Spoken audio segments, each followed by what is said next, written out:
Hey, what's going on, everyone? Welcome back to We Don't Have the Answers Pod. We are so glad for you guys to join us today. I'm gonna have to work on that greeting. I don't know. I'm sitting here and I'm like, man, I feel like I could come up with something more like grabbing and like I don't know, like eye catching or something. I don't know. Something that just says like, yeah, we really don't have the answers, so you should come and listen to us. Um, but no, so glad you guys are here today. We don't have the answers, nor do we have the catchy lines. We don't have any of it, but the beauty of it all is that we're going to figure it out on the go. And maybe you guys can offer us some maybe you can offer us some great ideas on how we can start this podcast off. I don't know. But we're excited you're here today. We're excited you joined us. We got a great conversation planned Yeah, today. good topic. Great Um topic. uh how do we, I'm just curious, just for those who are listening, how do we normally choose our topics? Would you say, or do you feel like our topics choose us?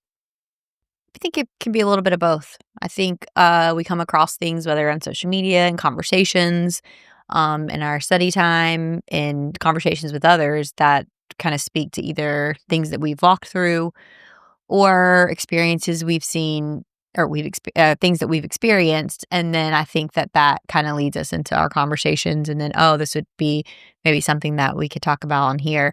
So I would say I think it's a little bit of both. Like we run into the topics, but really it's the ones that speak to us. And oftentimes it's going to be from our experience that we're going to be speaking from. So Yeah. this Oh, that's a good particular point. topic it is very close to us, I guess for me specifically. I think it's um a part of like my journey and my story. Okay. I like how you said it was it was a part of your journey and your story specifically. Do you feel like the topic that we're going to talk about today is is more directed at your journey or more part of your story Um in our case? no, not necessarily. I think we both have our own I think we both have our own experience with it. Mhm. Um and then the experience of us, how we experienced it together. So I don't think it's one more than the other. I mean, I can only speak for my side, of course, or Right. what I kind of went through. So Yeah. or what Right. I kind of experienced or my Yeah. journey in this one. So Yeah. do we want to introduce the topic Well, no. since we're Well, not before we even introduce the topic, let's start with this. Even before diving into this, I notice if the title of this podcast doesn't give it away, we just want to let you know that when it comes to topics and different conversations we have, we're not experts. We don't claim to be experts. We don't want to be subject matter experts on things. We're not giving out rules. We're not giving out direction. We don't even want our personal marriage, individual convictions to even be yours. We're just kind of like talking through things and things that we have encountered, things that we are constantly walking through, even things that may be in our rearview mirror that are behind us, but we realize played such a huge part in our stories, a huge part in our marriage, a huge part, and even before we met each other, just how Yeah. these things shaped us. And so, and then not only how they shaped us, but also how they in turn begin to shape our marriage based on how we walked in with these things, and we kind of intertwine them. We combine our stuff together and made it a pile of stuff, or we made it a thing that we did together. So Yeah. I think also we don't realize if you zoom out before we even go to the topic, we all will have experiences and things that we bring into a relationship, into a marriage, and how that gets flushed out, how that gets compounded, how that either grows or diminishes when you get into a relationship.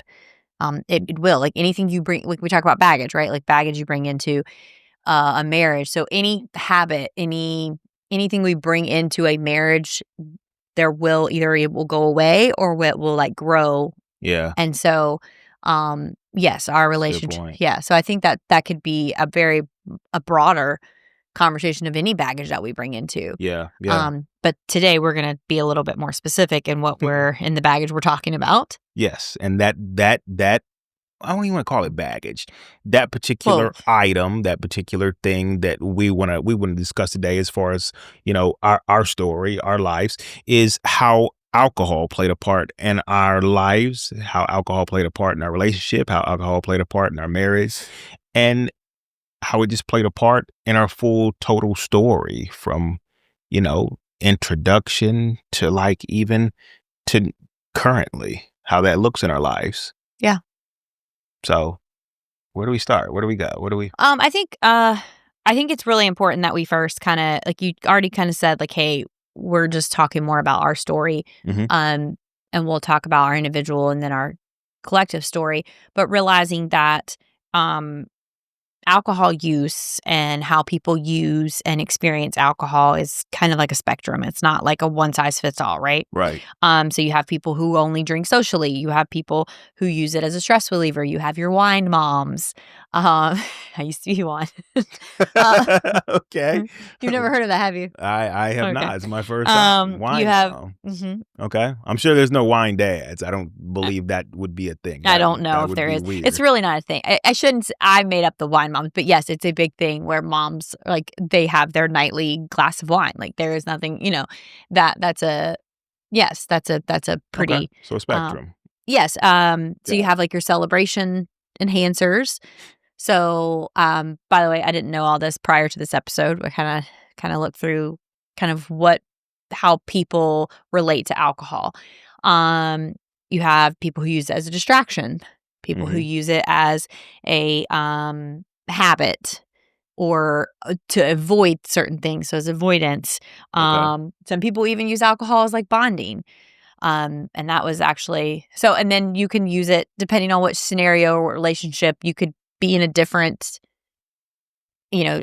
category. It's not like, oh, every time I'm only drinking social. But sometimes you may be drinking more for a bonding versus, a social or whatever. So I do want to acknowledge that we will talk about our relationship and where we kind of fell on the spectrum with alcohol. But that doesn't negate all the other areas in which when and if someone decides to evaluate their relationship with alcohol, For sure. there are other ways in which we could be utilizing it. Yeah. And I think everybody has their own experience and has their own, even if they haven't labeled their spectrum, everybody has an area where it meets a need. It speaks to the current circumstance. It fills a role. It is a partner in crime. I mean, I believe that the beauty is that, a lot of times people look at alcohol as a negative thing. And I can understand that. And I can also see how for some people it is the best crutch they have right now. It is the only thing they have right now. And so I'm empathetic to both sides, while understanding that, like, what you may see as like that's so bad for you, maybe another person may say, I don't know how to face the day without it. Yeah. And I think both can be true. And I don't want to always go to the extreme of I don't know how to face the day without it. There are a ton of people, and I used to be one of them, that did not need it regularly to be able to function during the day. I think it can sometimes be that doesn't apply to me because, I don't need it. I don't need it to function. Right. So I don't want to, always go to that extreme. Like, yes, that there is the probably most extreme form of your relationship with alcohol is one where you depend on it for a daily, which we would typically call like alcoholism, right? Something that you typically some people become chemically like addicted to it, like where they have withdrawals if they don't have it. Like that is one, but that is a very small. I think it's a smaller population than the greater how people are consuming and interacting and using alcohol. Got it. Okay. And so I don't want to overstate, because then I think it can in people's mind be like, oh, well, then, yeah, I don't like, neither of us, I would say, we're alcoholics. Yeah. No, I mean, I don't have to speak for you. alcohol impacted our marriage, Right. even though neither of us were alcoholics. Right. And so I think sometimes we can be like, well, I'm not an alcoholic. Like, it shouldn't even be that big of a deal. And Sure. I don't want to minimize like what just any of those categories that I named how that can impact you personally, professionally, and relationally. Yeah. No, that's a good point. That's a good point. Okay. So and I guess when it comes to like even looking at our stories, let's start with this. When and where was alcohol, I guess, introduced into both of our lives? Maybe we can start there so that there's almost like a little bit of um prerequisite to like how we got to where we got in our marriage with alcohol and how it affected our marriage. For me, alcohol wasn't really present in my childhood at all, due to the religion we are part of. So really, alcohol doesn't get introduced to me until I want to say my senior year of high school, maybe the summer after my senior year of high school into college. Yeah. That's when it starts for me. How Okay. about Okay. you? Yeah. I think, and I'm sitting back here and I'm remembering that like alcohol never seemed to be an appealing thing to me. I wasn't around people who drank and who made it look like something that, man, wait till you get this age to do. So I never had a desire until I was in college. And honestly, I think it was when I was in college and I might have turned 19 and I went out and it was almost like it was made as almost like a rite of passage of like, man, you're over 18 now, man. You got to have a drink. And it was almost like, okay. I mean, if I got to, if y'all are saying I must, then cool. I'll go ahead and take a drink.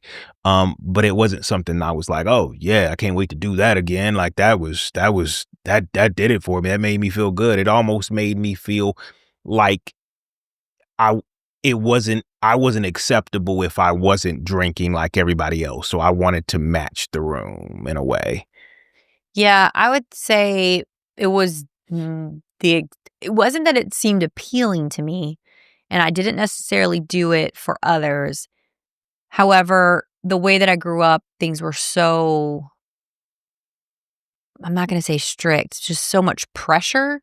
It was Mm, almost like when I drank alcohol, there was like this valve that released all the pressure that I had been holding in. And mm, so it was once I experienced that release that like I wanted to continue to experience that release. mm, And so, and then as lifes, right? There are other things that cause pressure. right. And so that became the most identifiable thing that would release the pressure. Do you feel like you were doing it because you were told not to, and that because you couldn't do it, it was almost like, man, this isn't even that big of a deal. Like all this time I've been just like I put this idea of never drinking on a pedestal just to appease everybody else. But now I'm doing it. And it's like, man, you guys made me think that I would surely die. And now here I am, like I'm Um, straight. no, I don't think it was that. I think it was like, oh, I was with the first time I was just with some people, they were drinking, they offered it to me and I tried it and then I realized like how it did like calm me down. And so no, it wasn't it I think then I ended up in like a shame spiral where like, I've done this, might as well do it all. Like I think there was other things that happened, but no, I don't think I don't think that really played a part as much as I think for other people it does. Okay. I see what you're saying. Did you ever feel any shame related to drinking? No, Okay. and I was sitting here thinking about that as you said that, like, there was never this thing where it was like, you should never drink. Like, that just never was a conversation. It was never, I, and what's interesting is that I now that I think about it, I had a family member who used to get drunk often, and I didn't really enjoy it very often. I didn't like how, how uncomfortable it was to be around him when he was drunk. And so it made me in a way just say, man, I'm never gonna do this. This is embarrassing. Like every time I'm around him, it's kind of embarrassing to see how he reacts or acts to people and to Yeah. things around him. And so I was just like, man, I don't ever want to be like this. And so it just kind of, it set the tone even for like, I don't ever want to be like him. If I can avoid being like him, then I'm good. Yeah. See, I didn't, all my family, all of our friends, none of them drank. So I had no Reference point. The only reference points that I had were like from like movie. Well, we didn't watch movies either, but like from horror stories of like men who got obliterated, crazy. Like it was just always So they basically told y'all horror stories right, to the keep you from extremes, right. And so like when you get into it and you're like, this is not. Now, to be fair, Mhm. over time, those extremes do come true, right? Like you can find yourself in positions where those extremes happen. For sure. But But initially, I don't think that it was yeah. there.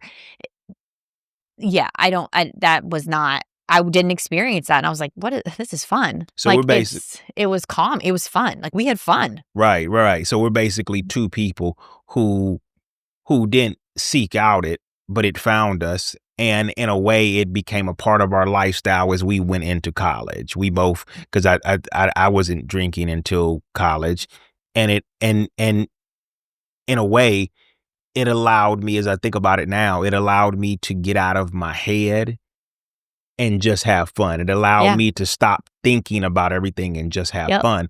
And it seemed like people enjoyed me more or felt like I was a part of the party when I drank. If That's I didn't drink, 100% true. yeah. I feel that sometimes now. Like I can't be a part of the party until Correct. I've had a drink or have a drink in my hands. And it wasn't enough that I just had to drink in my hand, because it wasn't until I began to truly just become carefree and put my guard down Yeah. that people made it seem like, oh man, now you're a part of the party. Yeah, for sure. I think and that was definitely my experience throughout all of college. And forget that, like, I was one of the ones who were like, "What, you're not drinking? What? Where's your drink? Have another one," right? Like, I was one of them, so I was I can totally see that now as you're sharing that, because I'm like, yeah, no, I think that I experienced that from you a Yeah. couple of times. I'm Yeah. just like, okay, Yeah. all right, and you know what? It's funny because what that signified to me was that you people don't like you until you're drinking. People don't have fun with you until you're drinking, and so for a lot of people, drinking wasn't a choice. Drinking was almost like I survived and made it into the circles. I made friends. People liked me when I had a drink and I was drinking with them, even if I didn't want to. Yeah, I can see that. I don't think that I would say that's probably was not the motive of those people. No, of course not. No. But I don't want to that was blame how it that. It's no, just how it played out. that's how it played out. Yeah, no, I agree. I like yes, for sure. Like I said, it was for me, it was blowing off steam and it was like, oh, I could finally relax and just have fun.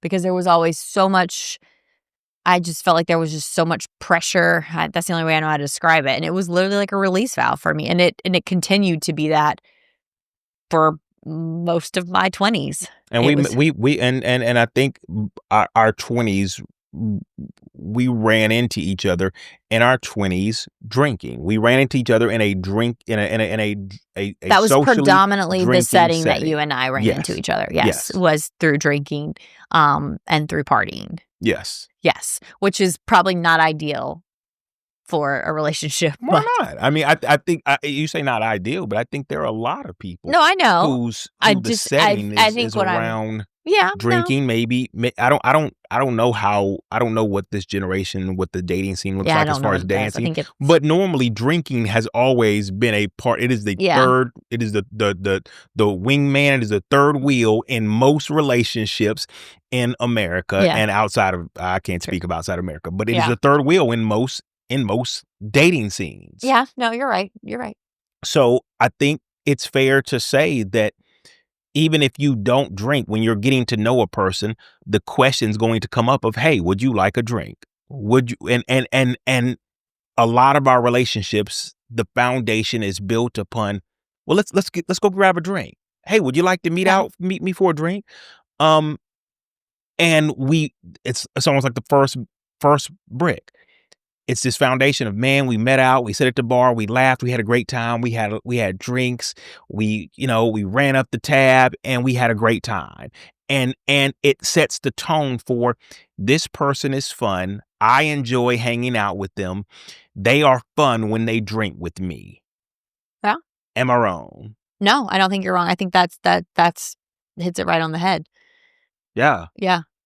And I think that from there, everything else is really dictated on, that person was a lot of fun when they hung out with me. We don't always introduce like, oh, when they drank with me, but it's like, oh, well, yeah, we were drinking too, but this person's a lot of fun when they drink with me. And so let's do that again. Right. Regardless what we do, let's go and Right. let's get a drink to set the tone for this particular day. Yep. And so I think that because we met that way, and a lot of people meet that way,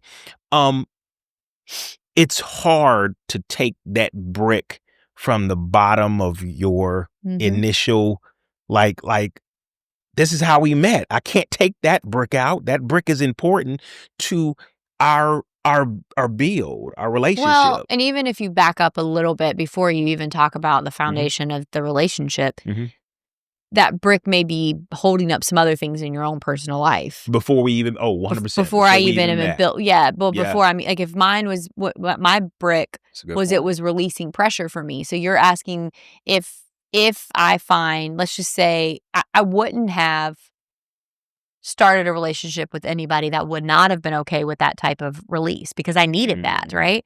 And even though that was not probably the healthiest outlet, I can look back and say that now. Yeah. But so even before we talk about pulling that brick out of a relationship, I think you have to step back and say, okay, but what was that brick also holding up for me and my lifestyle and what I was dealing with? Good point. Good point. And so, yeah, I mean, and then you introduce it into a relationship, and then it's layered. Then it's even more layered.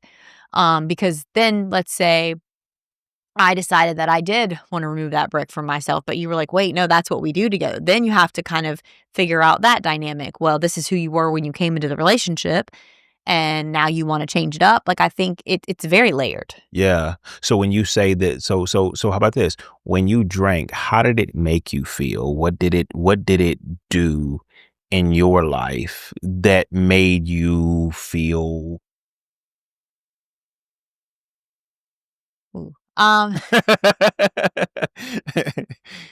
So I think the majority of the time it would calm me, not in a sense of like, not calm me and like I would calm down, but my anxiety and things like that I was struggling with.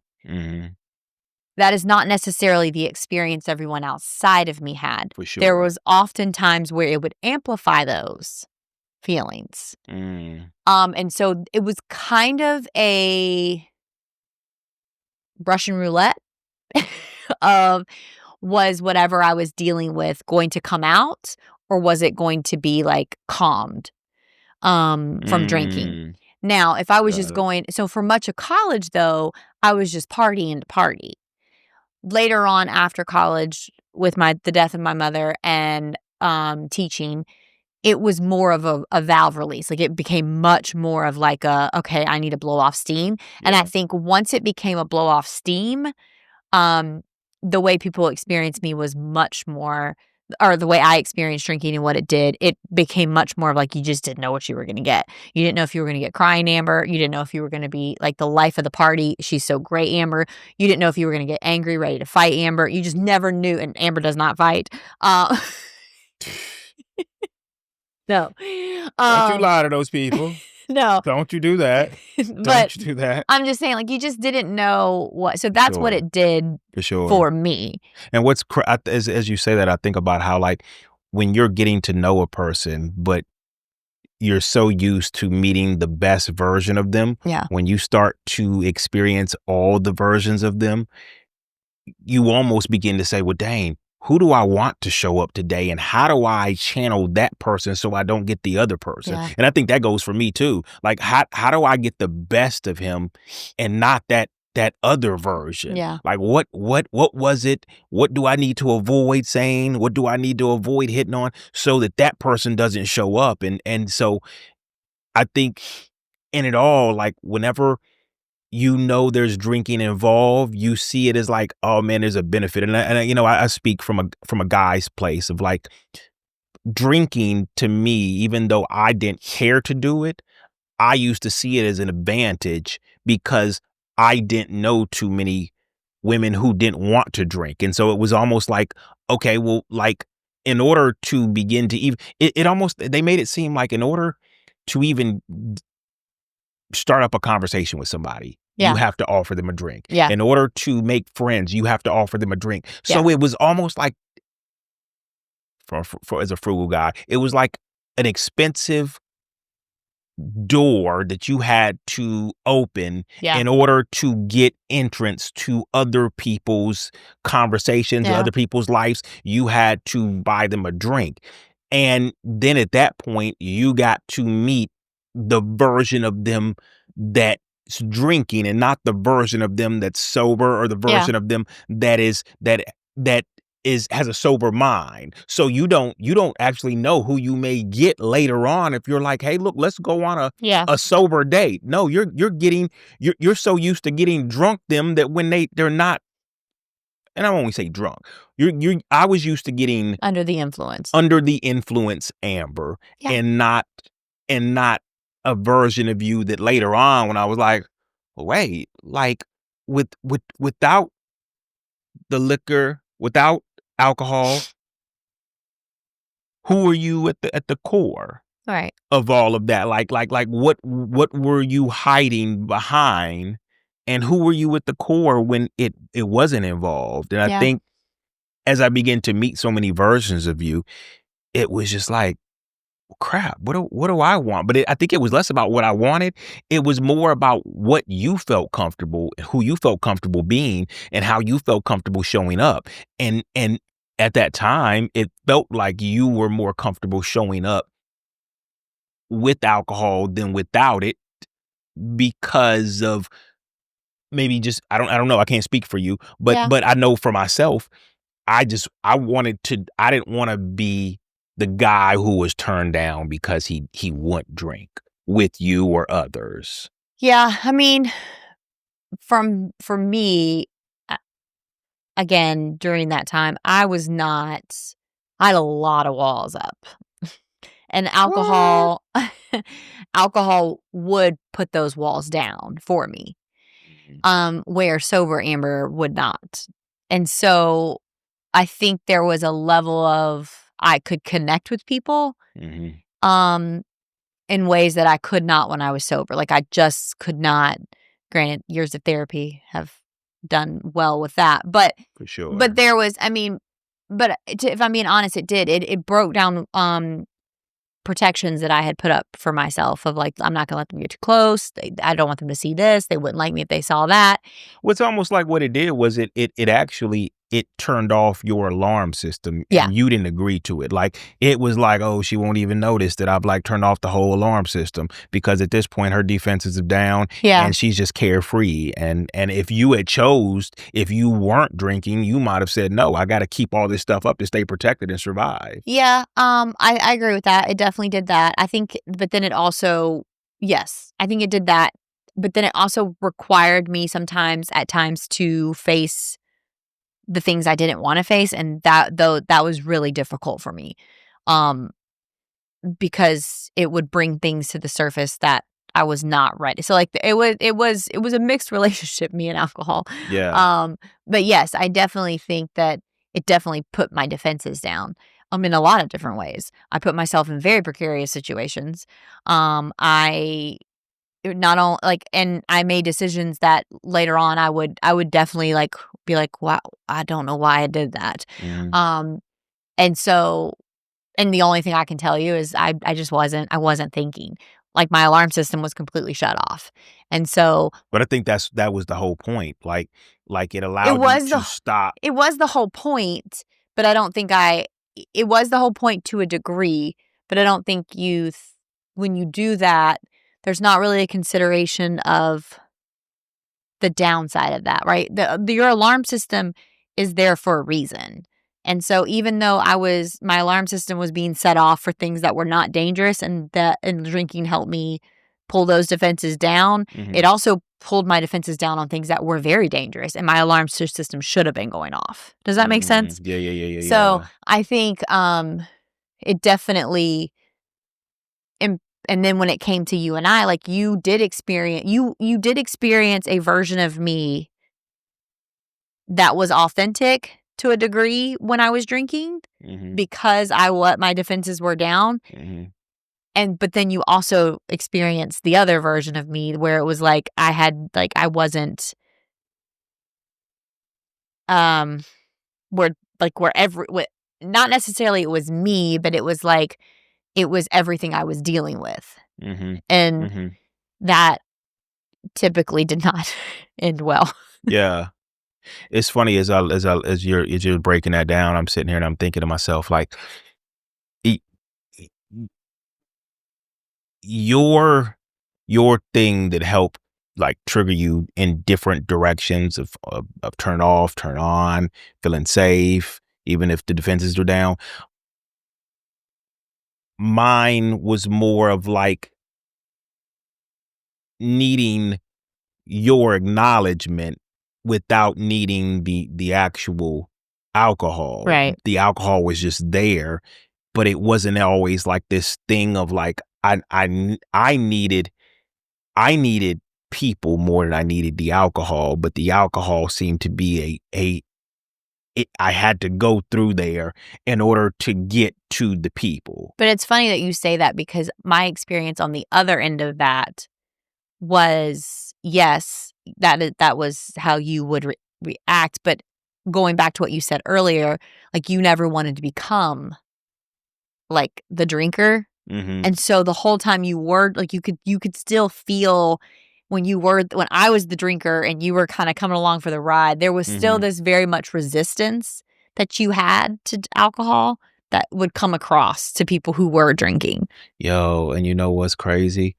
And we talk about this often, but I'm literally this is so fresh right now that I'm just realizing that I believe there were many instances, if not most of them, where I was hoping that whenever I was around people who were drinking, I would be able to convince them not to show up like that family member of mine who used to drink all the time and show out the way he did. So it was almost like I was trying to protect their dignity and make them like cover them up so they wouldn't lash out or look crazy to other people.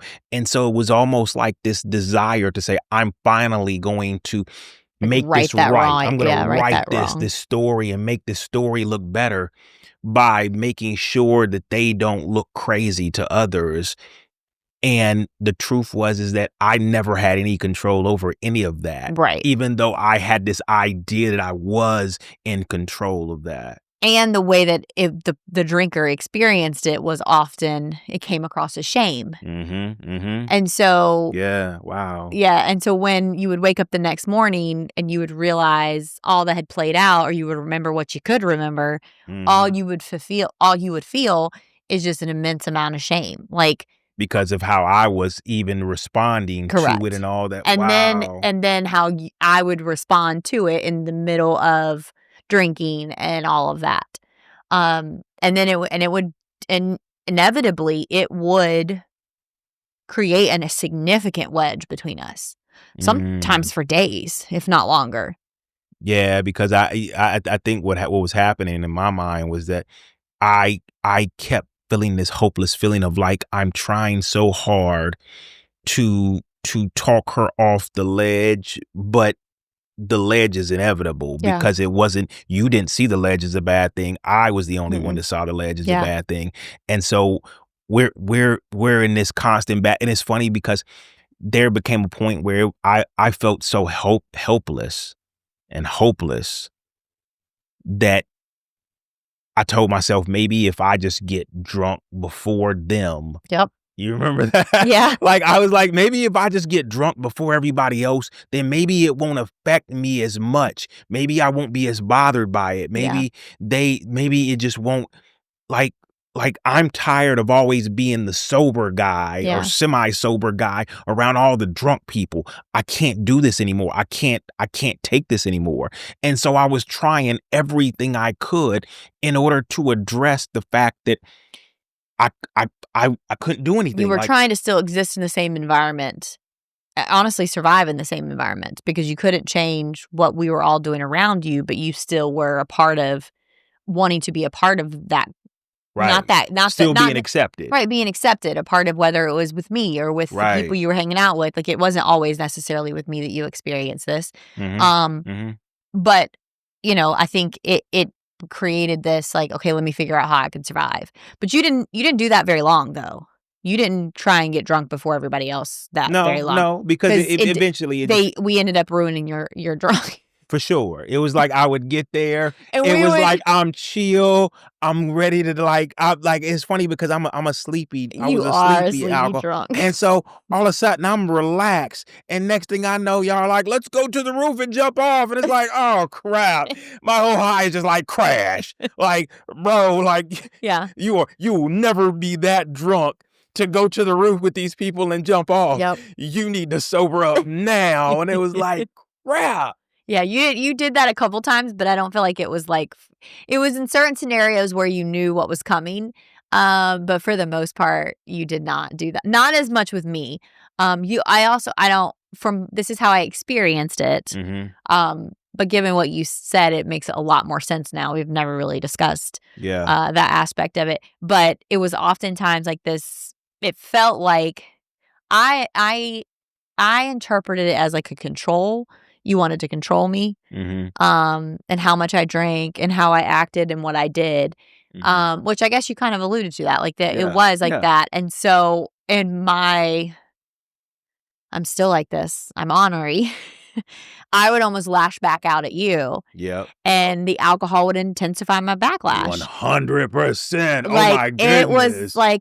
it was very intense. Instead of me saying, like, "No, I'm gonna make this decision for myself," it was I would cuss you up and down, or I would take shots right in front of your face, or Or my favorite, and I'm being sarcastic, it would be like the party's over with, and it's like, who bought these shots, or why is there just liquor still sitting in cups? And it's like, well, we'll fix it.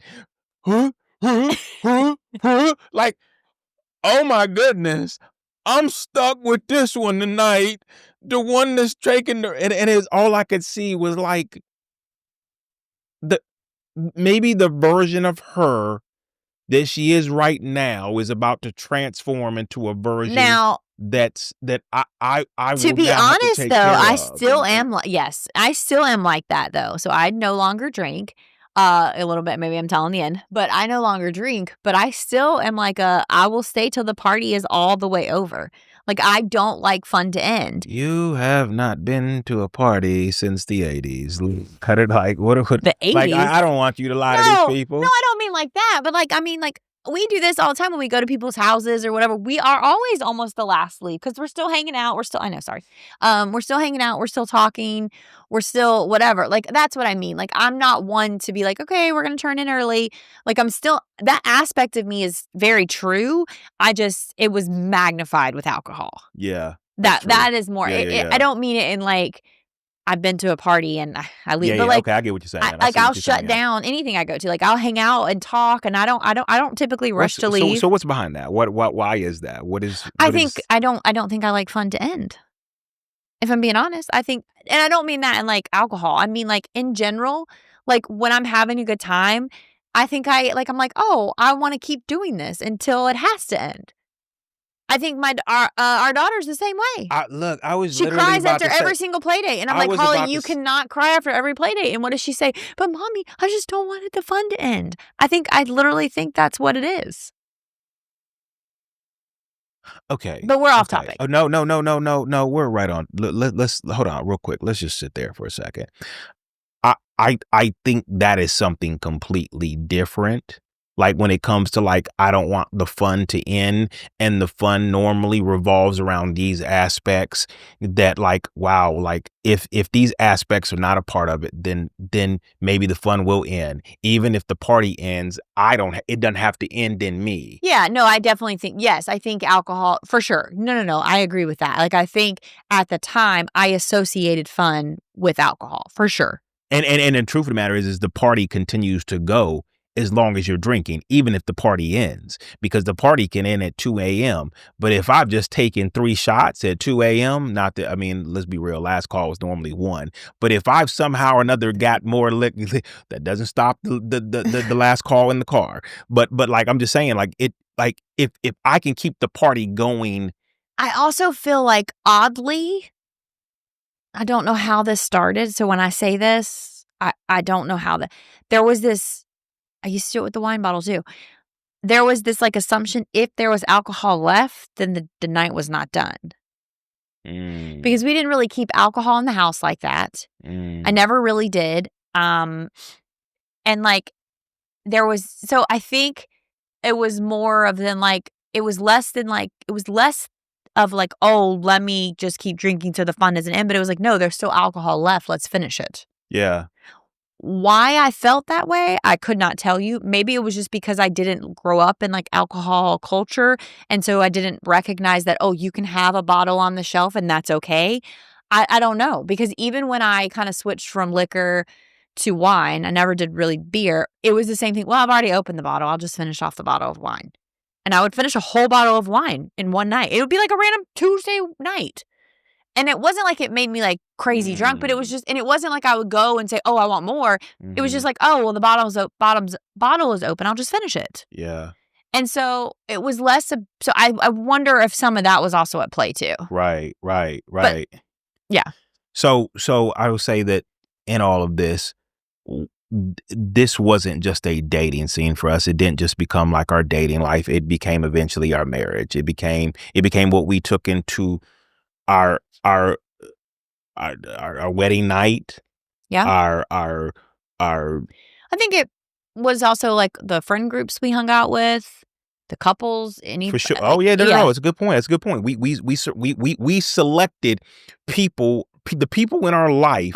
They might have selected us. However we got there. It's so funny how you look back and you're like, well, I don't know how I ended up here. Yeah. But you end up normally in the company of people who will accept and never make you feel ashamed. Will if you want more to drink, they're there to make sure that. And so and that doesn't make them bad. That just means that you found your tribe, and your tribe mimics and aligns with what you're doing. And I think that what made it interesting, as I sit here and think about this now, is that the tribes that we had were definitely catered more to your drinking life and less to my maybe desire to not drink as much.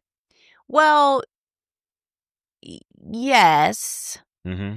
I think that's a layered conversation, because one in which we will not unpack today. But I think also there were other aspects of your life that those groups catered to. Oh, for sure. So where they did not speak to your drinking, they spoke to other things. So for me, they spoke to my drinking, and that so that worked. So yeah, I think that my favorite, I mean, I tell our kids all the time, I did not come up with this, but show me your friends and I'll show you your future. And so I think those were our friends, and they matched what we were seeking, what we were participating in, that's what they matched. Yeah. No. Dang, that's a good point. Oh my goodness. Yeah, no, that's true. And it wasn't just the things that I did, it was the things that I think it was the things that came along with what we did. Yeah. Wow. No, that's a good point. Wow. Okay. So in all of this now, we eventually got to the point where fights started to come up because of our drinking. We began to fight about I don't think they came. I things. think they were always there. We always fought because of my drinking. Always. when I got to a certain level, yes, we always fought. There were levels that you would tolerate and it was fine. But there were also levels that I knew to hide. If I was not too far gone, I knew how to hide it so that you wouldn't know how far gone I was, so that we wouldn't fight. But if I got to the place where I was not capable of hiding it, it always erupted into a fight. Yeah. And I think you did a terrible job at hiding it, by the way, because I'm sitting here think back to like of how it was like, oh, well, you just got quiet. So you thought that I wouldn't pay you any attention, but you'd be sitting over there staring off into space. And I'd be like, bro, she is like done, done, done, done, done, done. No, I think when I'm saying hiding it, and this was probably pre-marriage, I like would purposely not come around you or would not like there was times where like purposely I chose not to like respond to text or calls or whatever, just knowing where I was at. But yes, in marriage it got a little bit more 'Cause you difficult to couldn't do hide this. from me at that Yeah, point. yeah. I think that's where I say like, yes, I couldn't hide certain things from you. Um So, yeah, I mean, I don't think when I'm saying I hid it from you, I don't think I was hiding so that I was more hiding so that I wouldn't um start anything with you. I don't think I was hiding it so you didn't know. I think I was more hiding it so I didn't ruffle feathers. I was trying to be good. So I didn't. Yeah. So I don't think I was hiding it so that he won't so he doesn't know. I think it was more like, okay, what can I not like I was consciously like, okay, I'm not going to do this, or I'm not going to do that, or I'm not going to let him know this, or I'm not going to let him know that, like just so I wouldn't start a Yeah. fight with you. Yeah. But And yes, it and was never a good thing. Right. And I would say that in a lot of aspects, it wasn't like we had, um, I would say like a spiritual, uh, um, No. like a placeholder where it was like, well, at least we got to hide this and get sober for church on Sunday, or we got Yeah, to at least no. hide this from the people. We didn't have that community, Mm-mm. so there was nothing that ever convicted us on any Mm. choice we made at that time. I think shame, there was a lot of shame for me. Yeah, but I struggled it with a wasn't lot of spiritual shame. shame. It wasn't religious shame. It was more of like a just was it? Maybe it was in the It beginning. was religious shame, but not relational shame. So what I mean by like it was Yeah, yeah, shame yeah, that yeah, was yeah, kind yeah, of put yeah. on me from like a religious understanding. Okay. It was not like a relational thing of like, this is something that God and I've taught, like, he's worked on me with, he's revealed this. It was not that type of thing. So there was shame there was a lot of shame. And then I also felt shame from you. Yeah. Um, How did you I got a good okay, so wait. How did you internalize or feel when I used to let you know that it really, really bothered me that you were drinking excessively, or like, or do we have to drink, or like how did you internalize that based on my comments and what I would say to you? this is a very difficult question to answer Okay. because it's very layered. First of all, I felt like I was not measuring up. You needed me to be this whatever, and I could not be that because, like, I go back to what we talked about earlier.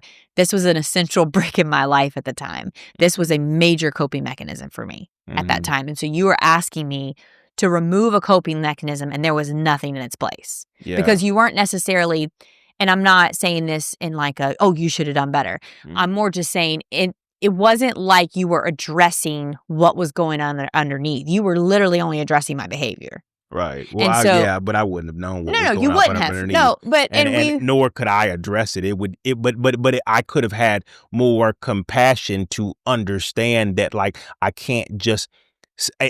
I'm looking at drinking as the problem when there is something beneath that right, is truthfully fueling the drinking, right, and I just see drinking as an right. issue. And I don't think, like I said, I'm not sitting here saying, oh, you should have. That's not, I don't even think you and I were to the place where that would have even done any good. But I do think it was more of you were asking me to, like I said, remove something that was really, it was not helping me in positive ways, but it was helping me to survive at the Yeah. time. Um, Then also I think that and then and that would have also taken me away from a lot of friend groups that I was in.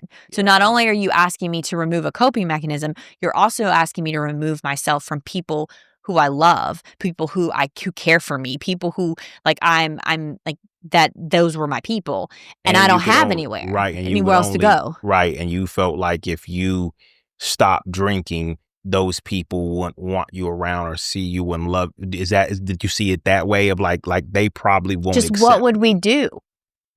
Like, I don't think that they would say, no, I'm not going to be your friend. We're not drinking. But like, what would we do? Would they invite me to if they knew I was not drinking, would they invite me to a party that primarily revolved around drinking? It wasn't like they would, it's not like they would say, oh, we don't like you anymore, you're not drinking. But no, it's just I would be excluded, rightfully so, because I'm choosing to not drink. But then that really would hurt. Like that spoke to issues in my own of not being chosen and being excluded and someone not inviting me. All of those things would have been triggered by just me not drinking. Wow. And so all of again, I don't think there was much thought in it at the time, but it felt, when you would react the way you would to my drinking, it felt very hopeless, because it was like, I know this is not doing well for my relationship. He hates it when I drink. This isn't playing out well. And I needed it. I did. To function in what I was doing and how I was living and who I was, I needed it. Yeah. No, I get it. I understand. And, even you adding that part of like, what would we do? What would we do? Like, if I went around them and I'm not drinking, eventually they're going to get to the point where they're like, why are we inviting her if she's not going to drink? Let's just stop inviting her. Yeah. And then that plays into like other triggers of like, oh, well, we just forgot to call you. Rejection, abandonment, like, wow, sheesh. I can't help but sit here and in mid conversation think to myself of like, there's somebody that may be listening to this right now and they're just like, yo, that's exactly where I sit. Like, I feel like maybe it's time for me to stop doing whatever this is, but how would my life look, and who would my friends be, and who would my community be? And I don't want to be alone. And so if nothing else, maybe I'm still holding on to this just to hold on to the people because I no longer need it. Yeah. I just don't want to be alone. And because it does take time to build a new, like you said, called a tribe. It takes time to find. Non-drinkers are not easy to, and here's what I do want to separate, like not cultural, but like people who drink as a sense of entertainment. Like I have friends who will go out to dinner and they'll get a drink. That's not what I'm talking about. I'm talking about where drinking is the main attraction. Right. Like you're coming to a Christmas party and the main attraction is the drinking. And you. In most cases, it becomes you if that's your main attraction that may have started before you got there. So it's like I'm joining you guys already coming off of another plane. I'm catching another plane here. Yeah. So I mean, I do want to make a distinction when I'm talking about that. But yeah, I mean, I think yes. So I think it's a weird. It's an odd place to be, because I remember even after I quit drinking.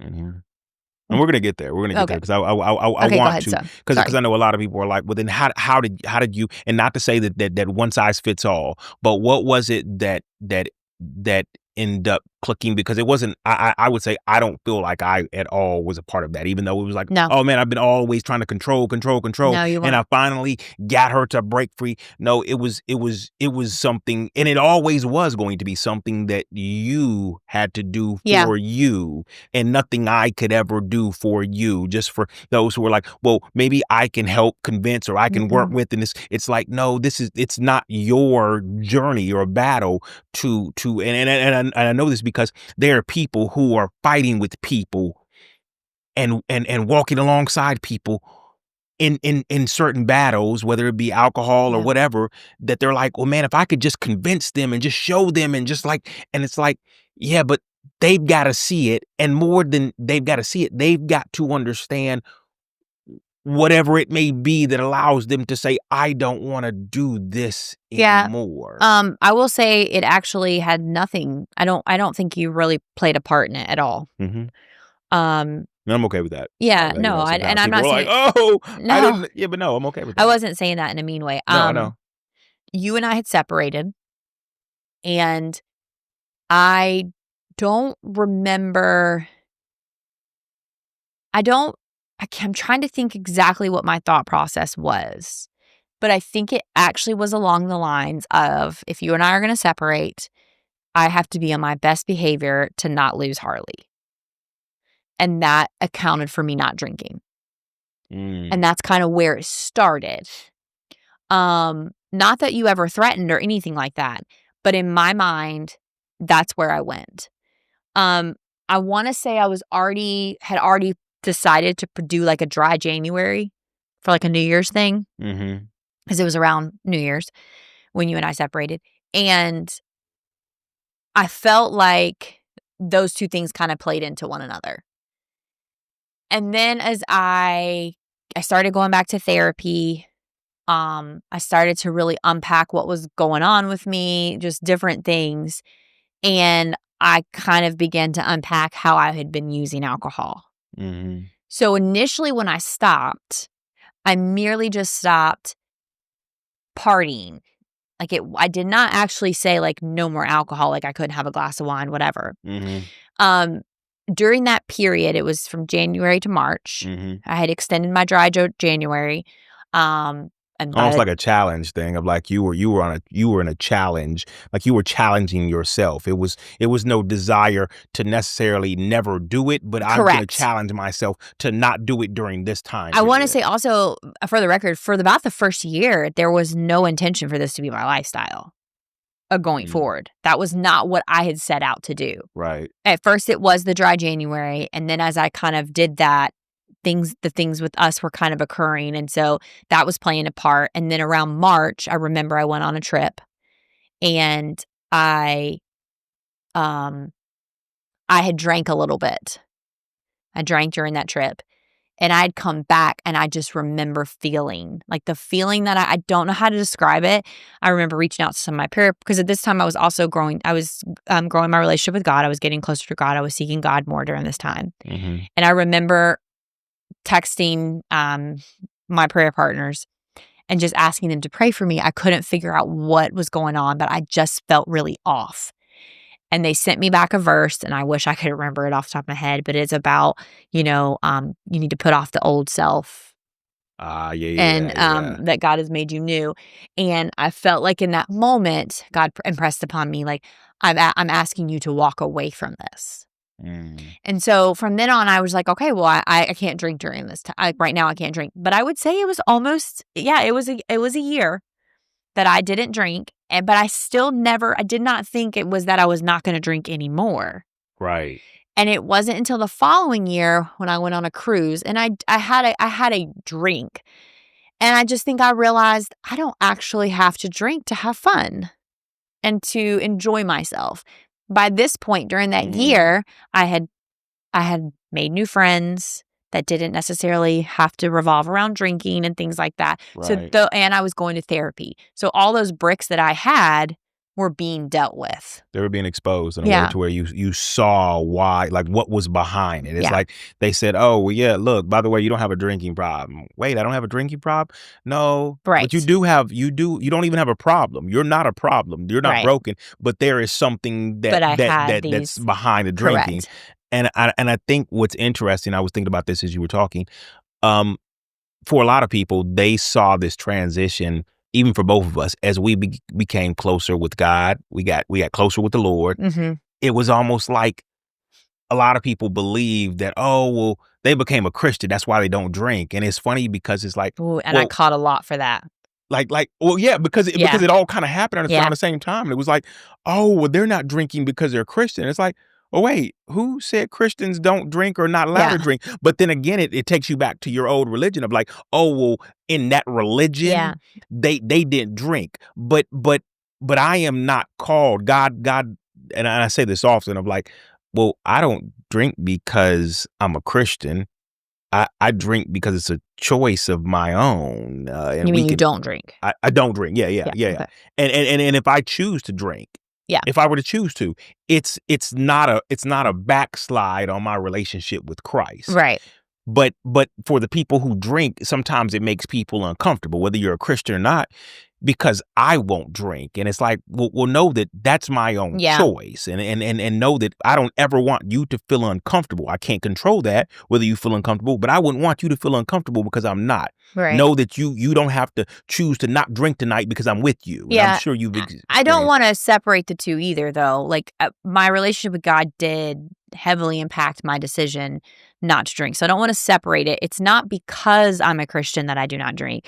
I think what happened for me is the motivations that led me to drink, the holes in my heart, the things that I believed that were not true. Mm-hmm. God made new. He filled them, or he changed them.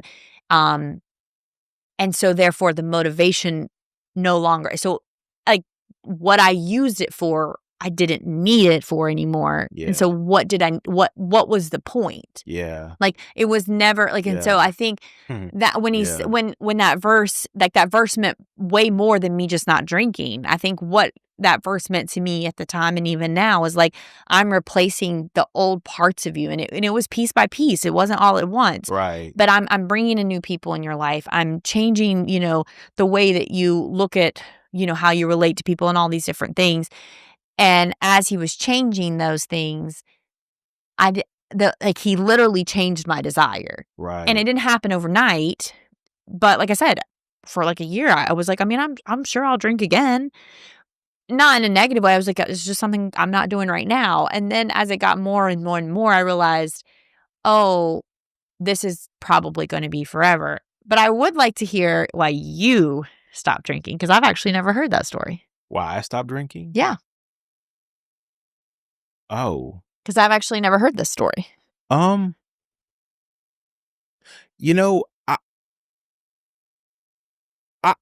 be honest, I never started drinking. Yeah. And when I saw that your walk and the way you begin to move forward was without liquor, then it was almost like, initially, it was like, I'm supporting her. Yeah, you've said that. And her desire to not drink. So I'm not going to drink, because all I could see was that I could be the person to cause you to stumble back into drinking, because we're together. And if we're one, and one of us is drinking, then both of us are drinking. Yeah. And so and don't get me wrong, there's moments where we both kind of like play with this, where I'll go somewhere and I'm like, you know what, that drink looks really good. I think I might want one. And I look over at you and I'm like, would you want some? And you're like, no, I'm good. And I'm like, you know what? I am too.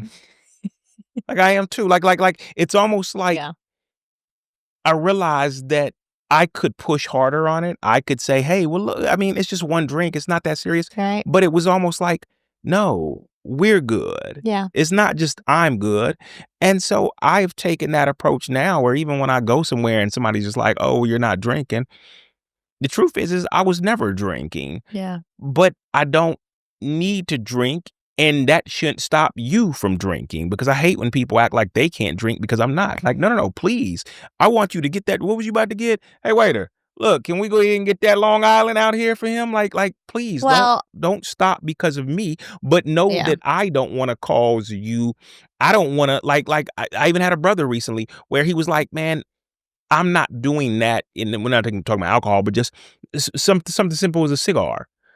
But because I have decided not to, I am walking away from a life where I used to smoke things, and I would hate to show up and a cigar cause him to stumble. Yeah. So it was like, you know what, bro? We're good tonight. I don't need a cigar at all. Actually, I appreciate you sharing that with me. I appreciate you being comfortable to tell me that right now I am working on not looking back. And so I don't want my choice to make you look back. So yeah, it was just like, no, I'm good. Yeah, you've shared that a couple times. Well, I don't want to drink because of you, and I'm like, I'm good. Like you can drink. But that does make sense. I think for our marriage, though, how do you feel like drinking being removed has impacted it? Alcohol, we'll just say, being removed. How has that impacted it? Um, we don't. So I think this is really interesting that we don't have to go through that period where I have to mute how I feel and what's there because it's no point trying to talk to you in Yeah, this place. We can, if there is something that we need to talk about based on the timing and the surrounding and all, yeah, we can normally have those conversations without me being like, what's the point of trying to have a conversation with her right now in this state? hmm It would be pointless. She won't remember it anyway. And more importantly, the space that she's in, it won't bring forth the person I want to actually talk to. yeah, And so I think that's how I see how it's impacted it. It allows me to not have to overthink whether it's a good time to have yeah. this or is it the time, is the time right? Oh man, will I ruin the fun by having this conversation? Because a lot of me now I'm a deep thinker and I like to You go don't below do the small surface. talk. I don't do small talk. And it's hard to have deep conversations with people who are drinking. It is hard to Mm. it It's it's got to be I impossible. I couldn't imagine it. I just couldn't Yeah, I couldn't imagine how that would look or how it would go because it requires you to actually dig deep. And the truth is that and I won't say this for everybody. Personally, I feel like when alcohol entered my body, it's almost like it interfered with me going deep. That was the whole point. I didn't want to address anything. yeah, It was there to keep me from having to address it or think about it or see it. So no, the two don't go hand in hand in my eyes. And that's just my yeah. opinion, perspective. I'd love to hear other people's perspectives, thoughts in the comments. I think that's the whole beauty of this conversation is that like I want it to open up dialogue and conversation with other people because this is our story. It's funny though when you were talking just now and you said, I'm gonna butcher how you said it, but you said something like when I didn't know who I was gonna be talking to. Is that how you said it? I can't remember. Like when I was under the influence, like Yeah, yeah, how I yeah, was yeah, gonna yeah, talk. yeah. And I like kind of thought back and I was like, how often was I can see this now, of course, at the time I would not have had the language or the understanding. But 9 times out of 10, you were talking to little Amber when I was drinking. Mm. And so the things I would say, the reactions I would have were very unregulated, were very over the top, Mm. very just raw oftentimes, like a 5-year-old. Yeah. But that's literally who you were having conversations with Sheesh. because that was the only time she like felt safe enough to probably even come out. That's why I say like it literally just turned off all my alarm systems. But that's so real. But I think But if you think that's back a to our lot of yeah, conversations yeah, yeah. though, If you go back to like what if we you even started off, like it, and maybe not even like young you, but if nothing else, it was 18-year-old you. Oh, yeah. Oh, yeah. I mean, I think it depended on what the encounter was, what the conversation was, for sure, like what the problem was or we were Yeah. addressing. Um, but yeah, I think in a lot of ways, I think that, and like I said, that's what alcohol did for me, though. Like it actually, oddly enough, gave me safety, which was false safety. Like it wasn't true safety. Don't get me wrong. I'm not under any illusion, Right. but it was a false sense of safety that, okay, I can be me. Yeah. I can tell this person I love them. I can tell this person how I'm feeling. I can be brutally honest with where I'm at. Not but and then on the flip side, not realize, like, it was a very unhealthy safety. Like, it wasn't true safety. Because when you sobered up, it was like, oh my goodness, what did I say? What did I tell them? I What did I never do? remembered. And so it was perfect. And you then. would tell me, and I would be like, I did not say. I'll be like, I literally can't remember. Or I would remember, or I would go back through text messages, or I would see things, and I would be like, oh my God, why did I say that?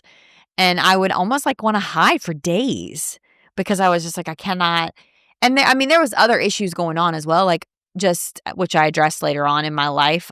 Just me not really wanting to get close to people. That's not safe or whatever. So just a lot of different layers would come out with me drinking, and I would literally want to crawl back in a shell. And I think that's probably the part I don't miss the most.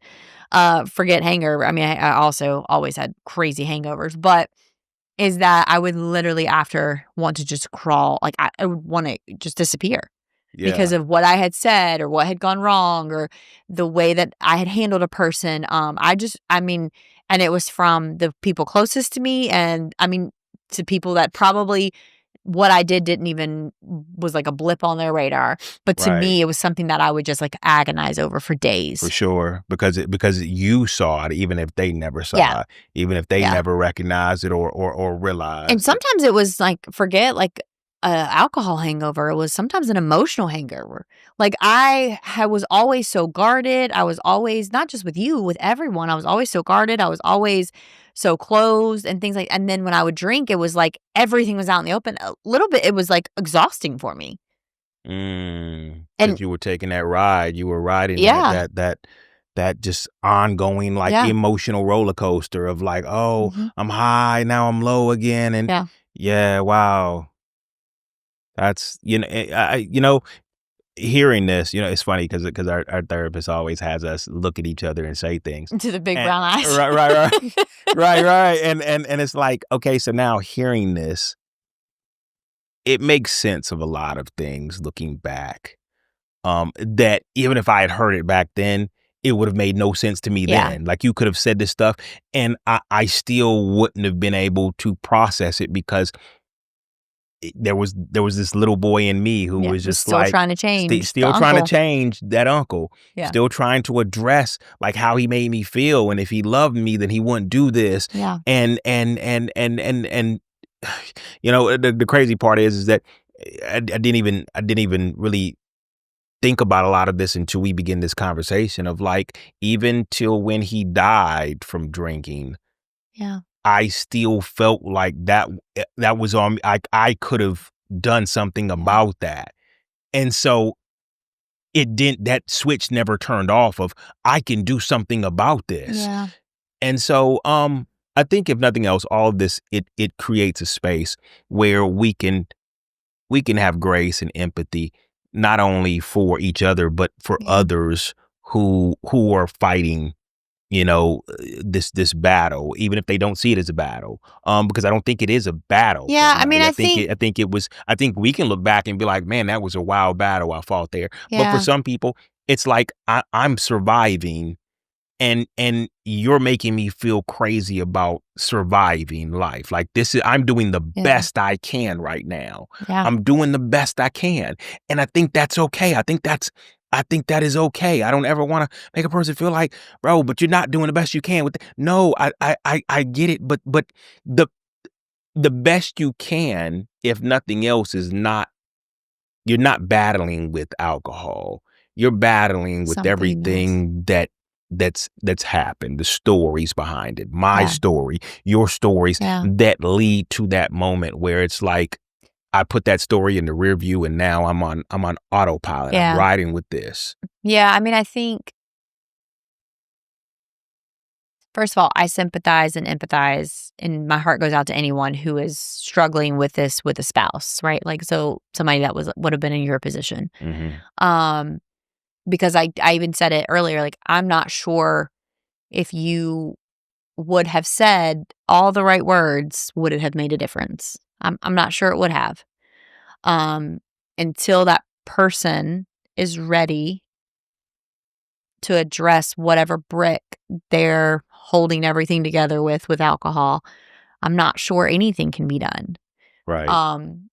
Other than, I definitely think obviously, I believe that prayer can change everything. For sure. So definitely, and I 1,000,000% believe that, because whether we know what those bricks, what alcohol is holding up, he does.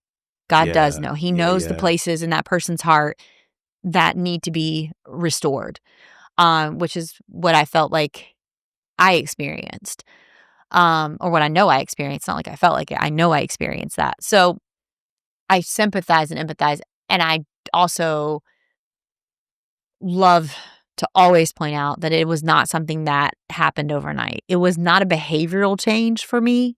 It was really like a literally piece by piece by piece. And somebody at one time was like, "Oh, you're a recovering alcoholic." And I was like, "No, I wouldn't call myself an alcoholic." I feel like that kind of downplays people who really struggle with like the chemical imbalance and withdrawals and stuff. I will say that I was alcohol dependent. And I won't lie to anyone and say that I haven't. I mean, sometimes it gets so like you're like, man, if I could just have a drink to take the edge off. Because that's what it'll do. It does. It takes the edge off. Right. And so I mean, I still have those. I've had those feelings. Yeah. I will never sit here and lie and say, I mean, it just all that went away. Just went away, right? I think right. now I have the understanding. I have the support system. Yeah. And the relationship with God that reinforces and reminds me things I can do. Right? Like I can go for a run. I can go for a workout. I know how to journal. I know, like, there's so many different things. I know how to meditate. I know how to there's just so many different things that will yield to taking the pressure off as well. And I know those things. And I would never downplay the fact that, as cliche as it sounds, it's like looking at some of the things that I've struggled with and that still pop up every once in a while, I will sit back and literally have a full-fledged conversation with God. Like, oh yeah, God, like, and you know what? It's probably similar to the conversation that Paul had, where like, if you would just take this, you would just like take my craving and desire that comes up occasionally for this, I could do so much for you. Like this would not, I wouldn't keep getting tripped up by this every once in a while. Even if I don't do it, I wouldn't see it. It wouldn't be that road, that sign on the road that just grabs my attention as I'm riding down the road. But I recognize that it's because it's there that it allows me to depend on him to say, okay, I'm not that strong. Yeah, for sure. I'm not that strong.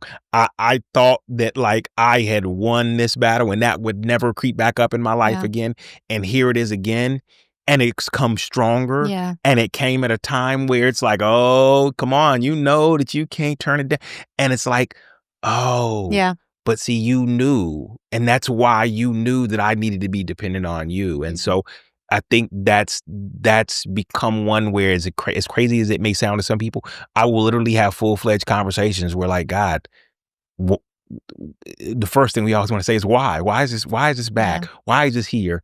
God, I need you. I can't do this alone. You, hey, look, if I ever made you think that I could do this without you, I need you right now to show up and like help me through this, even if you got to carry me through it with my eyes closed. Yeah. Even if I just like, I can't do this without you. And I think that is just one of those spaces where like, I would be lying to say that like the things that I've struggled with aren't because God is carrying me and pulling me through. Like, God, I can't look back at that. Yeah, I mean, for sure. And I don't, like, even when we talk about, like I said, alcoholism or alcohol dependent or however you want to call it, you know, there's a spectrum for sure. And so I would say that there are probably people that how it happened with me seems like laughable, right? And so I guess But it's not to invalidate it though either. I mean, I think sometimes people want to invalidate it because it's laughable. But no, I mean, like because there is a spectrum, it's important no matter where you fit. No, you're right, and I'm not trying to invalidate it. I think I just want to acknowledge that it is a spectrum and that it may not be as seamless. Which mine wasn't super seamless either. But I will say on the other side, it makes a world of a difference. Yeah. To be able to address things with a clear mind, or I know the Bible says sober-minded, Yeah. but Yeah. Yeah. even Yeah. if Yeah. you're not, like, even just a clear mind to, like, really understand or really just sit down and have conversations, I think it's just it makes a complete difference. Um, but I don't think I think my biggest thing was you don't do it alone. Yeah. No, that's a good point. Because although I didn't really rely Good on point. you during that, I heavily relied on God. I heavily relied on my women's group, Yeah. and it it made it so that I wasn't doing it alone, Right. because that was kind of part of a trigger, right? Like, I don't want Want to be I alone don't in wanna be this. alone in this. I don't I have don't community outside Right. of this. And so that really I would say, don't do it alone. I think that's the beauty of things like AA and different Yeah. things where you're not you don't even have to find the community. You can go to Yeah. a community that's already formed Yeah. that will love on you and accept you exactly on the journey and the walk that you're taking right now, no matter where Yeah. you're at on that journey. They're not expecting you to be where they're at, and they're not expecting them to be where you're at. It's like, hey, look, we'll meet you wherever you're Yeah. at. And so I think that's a great point that you brought up of like find that community. Those Yeah. communities already are created for those who are struggling with this. Maybe that community may not be in your home. Maybe that community may be outside of your home. Yeah. Maybe your home is not a safe space for you to process and deal with a lot of what's behind it. Yeah. So find that community. Yeah. That community is looking for you. Who know, you know what? I think the beauty of it is that, a lot of people, they say, well, I got to go outside my house. I think nowadays you can find community online. You can find community even in comments of conversations like Yeah. this, where people could say, look, I'm looking for people in the what's it called, Charlotte area. I'm looking for people in the Texas area. I'm looking Yeah. for people in the California area that are like on this journey of wanting to, if nothing else, step away from it so I can begin to see what's behind it. Yeah. I- Yeah, you hit the hell. And hit the nail and on the hold me head. accountable. Like I think the beauty of community is like, I'm not there yet, Mhm. but I want you to hold me accountable to where I want to be. Yeah, and I think definitely pray that God brings that community, because even when I told the story about the girl who sent me the verse, she did not know I was struggling at that time with alcohol. She had no clue. It was just we had been in group together. We had talked. We had vaguely talked about it, not alcohol, but just you know, like I said, we were going through our separation. There was a lot of things that were going on in my life at that time, and so she knew me, but she did not know my personal struggle with alcohol. Yeah. And I remember talking to her after that, and I was like, I really appreciate you sending that verse. She was like, I was so nervous to send those verses. She's like, because what you were saying was like so raw, and you were so upset, and this is what God put on my heart. And I was like, God, this is harsh. God don't miss. Yeah. Like my boy Unique says all the time. God don't miss. And she even said, she's like, I was so nervous. Yeah. And but realizing now, and I told her, I was like, no, that's what I needed to hear. It wasn't harsh for me. It was him, beckoning back to, hey, I'm calling you differently right now. I'm calling you differently really forever. But at the time I interpreted it as right now. And you have to do different. Yeah. And so, definitely be praying for God to bring around the community that will be spirit led. Not the community that's going to, Not the religious led community. yeah, not religious led. No, and that's basically what I was trying to say. Not the religious led, the type of community that you could say, hey, I'm struggling with something right now, and they're not gonna be like, well, what do you like? And they're not gonna be like, well, you just, that's the devil. That whether it's the devil or not, at the end of the day, that's not what you need. You need someone you need community that's going to be spirit led. Yeah. And if your spouse is the one that's struggling with it, I think you still need spirit led community to help pray and fight with you fight spiritually with you on behalf of your spouse. Yeah. Because I can truly, truly say alcohol although it was a physical manifestation, it was a spiritual battle within me. Even though like it affected my, my physical world around me, and I would say it heavily affected our marriage. Yeah. And it not being present now in our marriage, I think there's just, it doesn't muddy the waters. I don't know if Right. that makes sense. I feel like alcohol tends to muddy the waters with relationships. It did for us, and I can't like I say I don't ever I don't want to mean come just, I don't and mean speak marriages. I mean for all like other people's relationships. relationships, just because I will say that I can't sit here and say, oh well, that's not everybody's relationship. Yeah. I don't know, Yeah, I don't know either. Yeah, for sure. and I don't want to speculate. There's enough statistics out here that like to speak on different things. Yeah. Go look at the statistics. This is not the show for that. Yeah. This is a show for like let's talk about it. Like Yeah. let's pointing. You probably have and more of like let's start with like it matters. Yeah. It matters. It matters. Mhm. You're not too far gone. Yeah.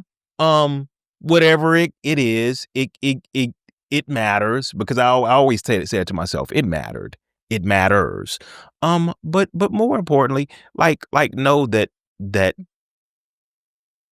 whatever it is that you may be covering up, believing that people won't love you fully, the version of you that feels like this is best. Sometimes it's that you don't even know if you can face yourself. I mean, and that was not my experience, but I have known people who, like, it was easier to be that person than to be who they, I think it's a layer. I think it's True. different for everyone. Our motivations are going to be different, Right. for everyone, and that's why I talked about the spectrums at the top of the show, or the top of the hour, or whatever we're on, because I think your motives matter in drinking. Mm-hmm. I think that matters. I think your motives matter. And I think you have to be honest about what your motives are. Right. And I think that will lead you to the road Right. of where I would say of a healthy relationship with alcohol, whether that's to be in a relationship with alcohol at all or to not. I think that's where you start. That's a good point. No. Yeah. Because we definitely don't want anybody to leave this being like, I shouldn't drink anymore. I think what they said was no. That's not for us to decide for you. That's not for us to tell you. That's not for us to we're speaking on what has been best for us. And the truth of the matter is what's best for you, what's best for your relationships may be on the other end of a conversation like this, where it might be a conversation with your spouse. It may be a conversation with your kids. Yeah. It may be a conversation with your parents. With your therapist. But it's on the other end of a conversation to decide what's best for you, as we decided what was best for us. Yeah. So this was good. There was a lot that we talked about that you and I have never talked about before. Yeah, I was going to say that after the episode. I'm like, did we know how unscripted these conversations would be? Where it'd be like, hold up, like, wait a minute, how are we just now? I mean, I know that this is we're just shooting these out there, but like, a lot of this, I thought like, oh, we already know this. We're just, but like, no, I'm like, no, there was a lot that that I realized I shared that I had never shared, and then also vice versa. So that was interesting. This is cool. That was fun. Well, we appreciate you guys joining us today. We do.